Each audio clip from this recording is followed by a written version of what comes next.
Alright, welcome back to another video. Today I want to talk about the Guild War event, which is currently going on. So a Guild War usually lasts for 5 days, and each day you face a different kind of boss. So in the first 3 days you have 3 different kind of bosses, with 3 different kind of colors. It should be listed right here. You see today I'm facing Accelerator, then Ivas, then Tsuki. On the 4th day there's usually a double boss going on, which requires a different kind of team building. And also those usually have the color from the first boss.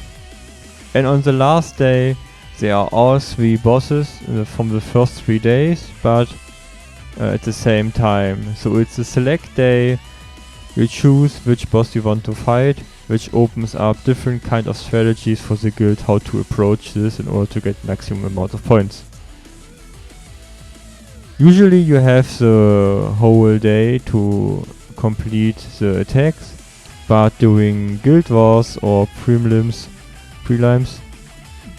guild war qualifiers, you have only 21 hours of the day, or maybe 20 hours even, a little bit less than a normal day, because they need to calculate the results after the time before the next guild war day starts.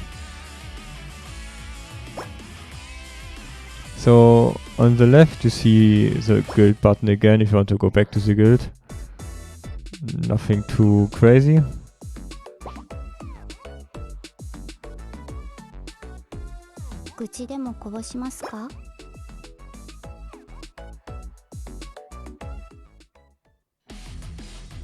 So next up there is the information page, information panel in the bottom left. It shows the current boss rank and also the HP. The boss HP gets a little bit of a spike every roughly 10 ranks. So in the beginning the first big spike is at rank 10, the next one is at rank 30, and then you will notice a little bit of an HP spike every 10 levels. Besides from 59 to 60, which is the biggest jump of HP in the Guild War. And to compare, if you look at this image right here, you will see there is one guild already at 66 and the boss is already at 1.3 million HP. Also, if you click on this blue button, you see information about the boss, like the arrows he's facing and also the break direction, which is pretty important if you pay attention to this for team building. Let's say you want to do a break strat, then you should bring characters which have a single left arrow in order to hit the break point really hard. Also some root strats might be nice if you have a right arrow to root him and attack from the side, he can't attack you.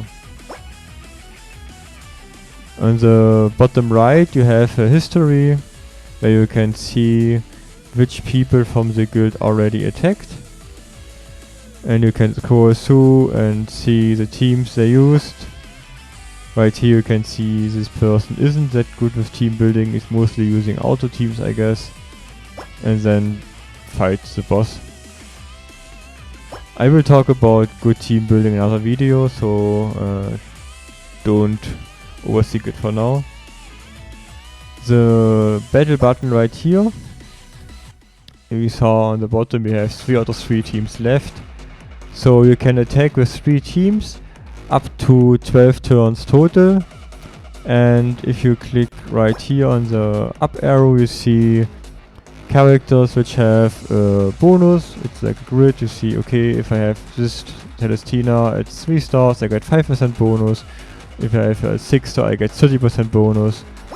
You can actually use this one, I use this the most, where I can just press the filter button, filters the color I want, and I see the characters I have and how much of a bonus I get when I use them. Using bonus is pretty important if you aim for a high point score. Usually you place those with an up arrow at the back line where they don't really matter. And of course if you are going and spend a bit of money and always having up-to-date characters, you are able to use them in a normal team as well in order to get even more points. On the top left button you see the bonus going on for the Guild War. If you use at least one up until 5 shards from the featured color, which is right now green, I get 50% bonus on damage and 50% of the SP bar when I start the battle. If I use 6 or up to 10 characters from the featured color, I get 150% bonus damage and 150% SP bar at the start, meaning I can already use the special attack in the first turn already. And as you can see on top, if you have the color bonus tier 3, if you have at least 11 characters, you get 300 damage bonus and 200 bonus SP. It is really, really important. That's why you should always aim for a team which has 11 chars from the featured color. Last Guild War was purple, so I have 11 purple characters and 1 off-color characters to optimize those bonus. Also, I can use 1 or 2 turn kill strat where I have 2 special abilities ready from the start. Then again, team building is part of another video, so I won't go into detail just now. On the top you have the refresh button, which isn't that crazy.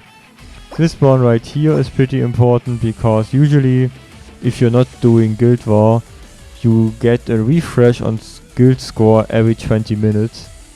If you want to see after your attacks how big your current score is, but this timer isn't in the next refresh tick, you can press this button right here to see your score.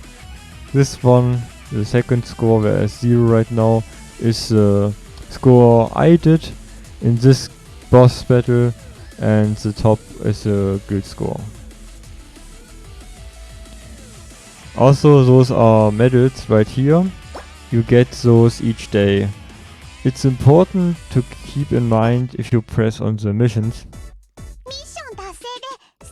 that you have 3 daily missions, which you should do for the 40 geckos at least, which means attack 3 times. You don't have to use all 3 teams. If you use 1 team and kill 3 bosses, is already counted as 3 attacks. So you should attack at least 3 times a day to get the dailies done. And here is where the medals come into play. Your daily placement decides how much medals do you get, and usually for Guild War you want to aim at 350 medals, which is the 3-star ticket. This is the main goal for each Guild War. And usually you try to combine getting the 3-star ticket and also maximize your points so you get a pretty high standing. How do you get the medal? Well, let's look right here if this is explained. No. This is the activity. So if all players are active, you get the participation bonus, and the more player attacks each day, the more bonus points you get, which is also pretty important for the higher placement. Right here there's again general information and announcements about the Guild War. For the medals itself, those are based on your standings in the group. The group is somewhat seeded, but it's still randomized. So this first page right here is the current group with the 10 teams you are facing today, and depending where you stand in the end you get medals. First place is 100, second place is 90, third place is 80, and so on, and 10th and last place gets 10 medal at least. So in order to get 350 medals you need some decent standings at least 3 or 4 days to ensure that you have the medals ready. So for example, let's say you do pretty well in the first 3 days, you get first, second and third, you are already having 280, 270 medals going in your back pocket. Then you really tank on the 4th day because it's a tough group. You get only 10 medals. Now you have 280, meaning you need 70. So you should aim for a 4th place on the 5th day. It's usually the math you will see during Guild War. So in order to scout your enemies, you can look at their players. You see this guild right here has a pretty decent border, but it's only one person, so he can only get that far. So I don't think he will play a pretty high role for the top spots. Those guilds who are have 15 people is usually what you need to look out for.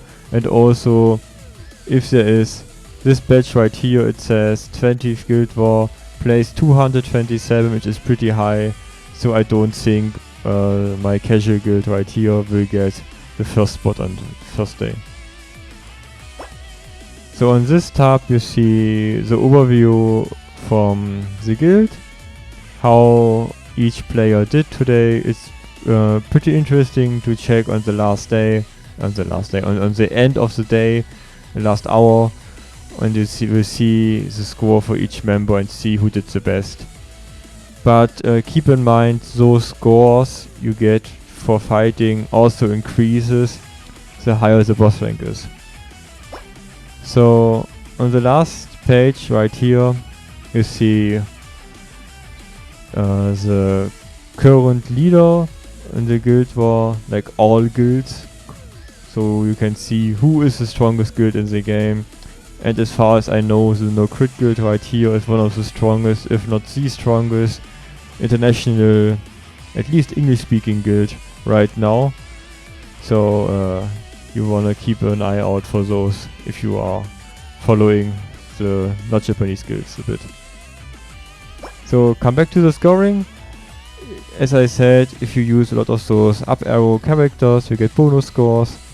And let's say you use 2 turns to kill a boss, you can reach 6 boss rank kills with one team, and those 6 kills are easier done against low level bosses than high level bosses, so you get obviously more points for killing those in 2 turns.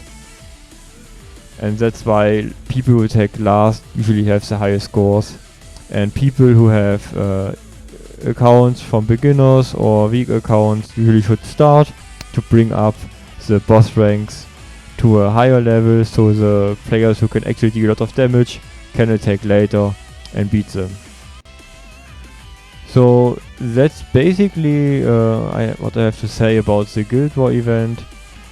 I hope you enjoyed the video, and I will see you in the next one.